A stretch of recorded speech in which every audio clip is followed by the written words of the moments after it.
Hey, what's up, guys? Welcome back to the Pits of YouTube. My name's Kyle. I appreciate you spending some time hanging out with me here today on YouTube. I'm an online reseller. I've been doing this for the past 14 years. I've sold millions of dollars of inventory, and I like talking about it. I like sharing information. This past week, I went out to a thrift store and bought this stuff right here. And just like all the best YouTubers, I forgot to film it.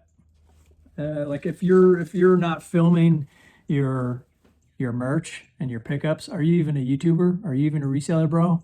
I don't know about that, but I wanted to highlight some of this stuff because I found some really cool stuff, and I think sharing this kind of information with other resellers is vital for all of us. When I was first getting started back in 2012, I didn't know anything about this game of reselling, and I would binge countless different YouTube channels, countless different resellers, and just YouTube in general because I'm a YouTube junkie. But with all the reselling stuff, there's so much value. There's a relatively steep learning curve, especially when you're getting started out. When you walk into a thrift store or you're walking into a garage sale, it can be certainly overwhelming. Like, where do you even begin? It's really hard to know, and especially because one of the early it's the cardinal rule. One of the things I had to learn was to take my emotions out of the reselling game, where I assumed things had value or didn't have value. First time I went to a thrift store and thinking like, maybe this isn't the best example, but a Disney t-shirt or like a Harry Potter t-shirt or a toy or something that I just assumed because it's so popular that it has to, like, people want this. People are paying big money for them, not realizing the quantity, the mass production of these kinds of things. And finding out that t-shirt that I thought somebody was going to pay whatever $20 for, and it's $5 on the rack, was actually only worth $5 on the internet. And something on, or it was just the opposite, where I was assuming things like old technology just had no value. It just looked like garbage to me. Yet, I think I forget which channel I learned it from, but something like a VCR and DVD combo. I had no idea. And for years, I had passed those simple things up, and you can find them at garage sales and you can find them at thrift stores all the time. Just people donate that stuff and don't know that they actually have real value. Some of them are $100 or more, which is just insane. You can also often find them for $5, $10, $15.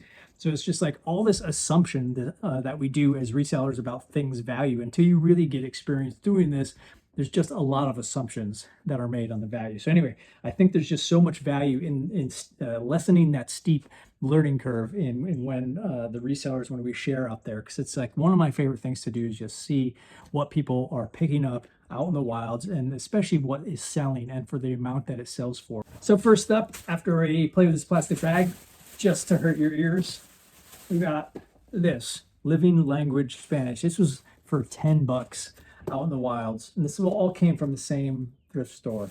And I didn't think this was going to have a lot of value just because technology changes.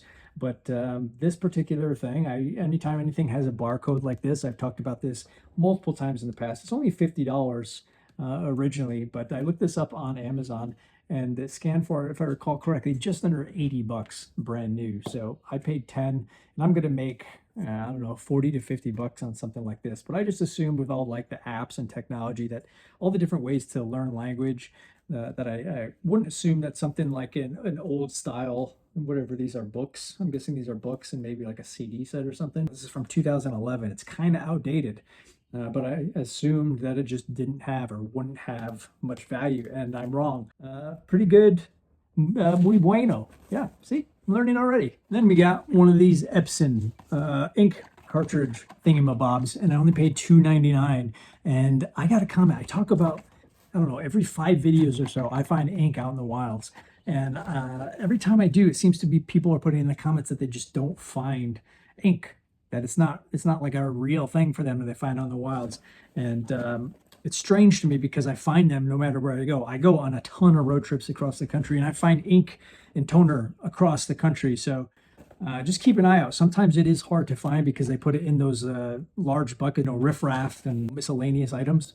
Oh, low battery. I actually found 5 of them, which is insane, for $2.99, because I think, if I remember right, they're a little north of $25 a piece, and I only paid $3 a piece. So fantastic find. Ink cartridges, I find a ton, so keep an eye out there. I know sometimes they are expired. These ones don't expire until 2026, but I do sell even expired ink. I've talked about this in the past, where I don't have like a strong threshold, but anything older than say 3-ish years, I tend to avoid no matter the cost, just because way back in the day, I did learn the hard way. I sold a long expired, maybe like a 6 or 7 year ink cartridge. And when they went to put it in, they just said the ink was dried up. So obviously I had to refund their money. So usually like 3 years is right around that 3 year is that magic. Don't be afraid if you do find expired ink out there. You do have to note it in the description on eBay. You do have to mention it that is expired ink. Just let people know. That won't scare people away from buying this stuff. You'll get the best prices, obviously, for things for ink cartridges that aren't expired, but you'll get a few bucks less for ink that's, at least if it's still brand new in the package, even if it's expired, especially if it's really only recent, the same year or over the year prior. It's really not that much of a discount, so keep an eye on it. And we got this fantastic crew, Wizard of Oz. I was excited when I saw this, and also disappointed at the same time because they were only asking $1 each for these. This is missing the Wicked Witch, which I think is because Wicked is so popular right now. Somebody probably picked up the Witch, because I imagine all 5 were in the set. There actually might be 9 to the set. I could be misremembering here, but anyway, these 4 I paid $4 for them, and I think I can get like 25 to 30 bucks, even though it's missing the Wicked Witch. It's a pretty wicked good deal. If you like bad dad jokes, you're in the right place. Then I found this super deal when I found Superman. And again, not just 1, not just 2, not just 3, but a million. Actually, only 3. I paid $5 for these, and they're all new in the package. I love finding repeats of these things. Barcode, I scanned it in on Amazon. I think I got sidetracked when I talked about the Amazon barcode a little bit earlier. But anytime I find anything with a barcode, I always scam it. I always scam people. Anything with barcode. Number 1 rule in reselling is scam people if things have barcodes. If you have a barcode, I do Amazon just to get a price point. Some things are restricted, so then I'll check it out on eBay. These I was able to sell on Amazon, and they sell a little north of 25 bucks. So I'll end up, I forget what top of my head, but I'll put it here on the screen of what I'll be making, paying $5 plus tax for these. And then after Amazon fees and everything, I'm thinking I'll make roughly like $10-ish. If you want to see one of those videos where I talk about how I determine what to sell on Amazon versus eBay, I'll put it down below this video, but I'll also put a little card on the screen here as well. I've talked about Amazon and eBay. I love selling way more on eBay for so many reasons, and it's in the video if you want to check it out. Amazon I still do because I actually started selling very heavily on Amazon. That's where I spent the first 4 to 5 years pretty severe. 90% of the stuff I would sell on Amazon. The only things I would sell on eBay would be stuff that was restricted, or something that would come up on Amazon that I wasn't allowed to sell the items. But that has certainly switched. I love selling on eBay. Amazon is kind of the bane of my existence, but you tend to get more money for the same items. I didn't even look these up on eBay, but knowing that these get north of 25 bucks on Amazon, I'm guessing might be around 20 bucks. Some of the prices can be pretty significant of what you would get on Amazon versus eBay. So I still will sell on Amazon as long as I'm able to. But I try to keep it to pretty much specific to like media, like DVDs, CDs, and brand new stuff in retail packaging. Usually it's toys, maybe some kitchen stuff, but any other category like this, I'm not even sure if I would be allowed to, but this kind of stuff I wouldn't sell on Amazon. The experience makes me, Amazon has some weird policies. They change overnight. If you've sold on Amazon, I'd love to hear your experience, because it's like every day there's policy changes. Every single day. It's kind of stressful, and I would not be comfortable putting too many eggs in that Amazon basket. And then we got these, speaking of Southwest, like these cool little designs. This is the Minnetonka moccasin. I don't know if you can see that here, but I find these out in the wilds quite often as well.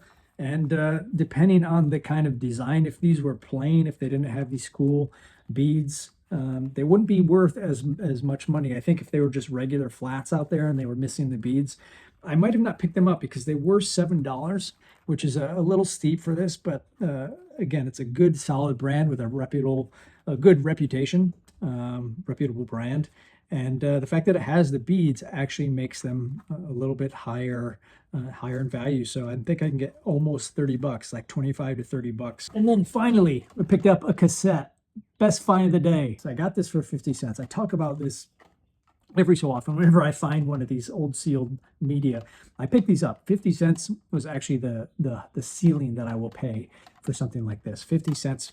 And I wait until I have 100 or so cassette tapes, and then I sell them in large lots.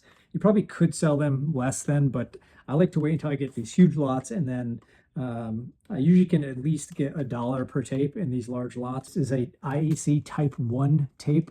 There are Type 2 tapes, which look very similar, and they have more value, and they're actually called high bias. So most people, especially thrift stores and people at garage sales, they don't know the difference. So keep an eye out. Again, I've talked about this multiple times in the past.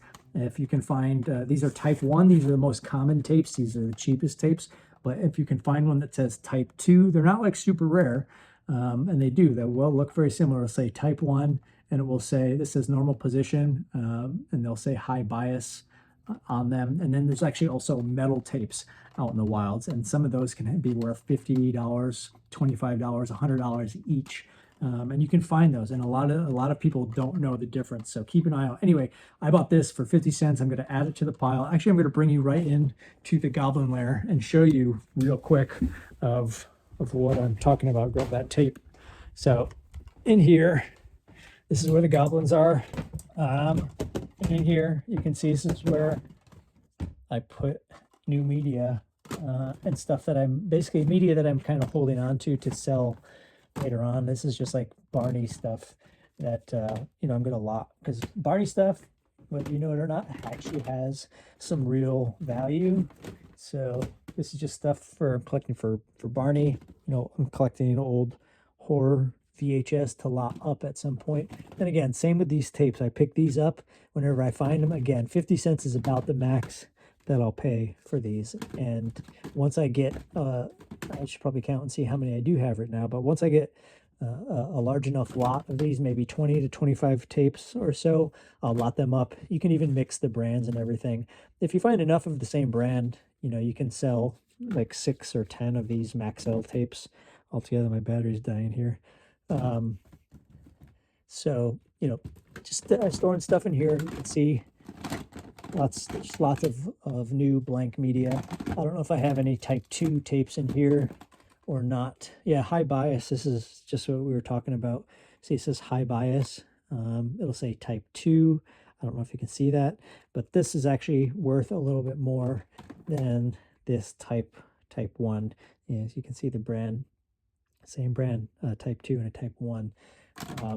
So anyway, that's where things live until I have enough to lot stuff up and sell it. And that's about it for this video. So I appreciate you guys hanging out with me today. Hopefully we learned some stuff together, and we'll see you guys next time. See you guys out in the wilds.